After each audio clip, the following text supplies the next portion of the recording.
इगतपुरी तहसीलदार कार्यालयातील संजय गांधी योजना शाखा कार्यालयात संजय गांधी विधवा योजना, संजय गांधी अपंग योजना, श्रावणबाळ राज्यवेतन निवृत्ती योजना अशा अनेक योजना राबवल्या जातात। शासनाचा 27 मार्च 2026 रोजी नवीन शासन निर्णय आल्यानं त्याप्रमाणे कागदाची पूर्तता करण्यासाठी लाभार्थ्यांची गर्दी होत आहे। अधिक माहिती सहाय्यक महसूल अधिकारी महेश दिनकर कुलकर्णी यांनी दिली आहे। माझं नाव महेश दिनकर कुलकर्णी। शासनाने आमच्या संजय गांधी योजनेमध्ये शासनाने 27/3/2026 रोजी नवीन शासन निर्णय निर्गत केलेला आहे।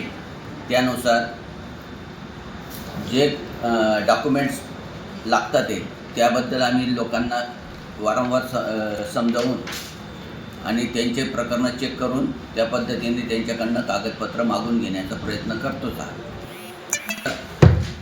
प्रकरणांची विगतवारी करून प्रत्येक गावाला सदरचे प्रकरणं परत पाठवून त्यात नवीन GR नुसार जे कागदपत्र लागणार आहेत ते तलाठ्यामार्फत मागवून ते प्रकरणं परत माननीय तहसीलदार साहेबांच्या मंजुरीसाठी ठेवण्यात येते। आरबी न्यूजसाठी मलिक शेख मोखाडा।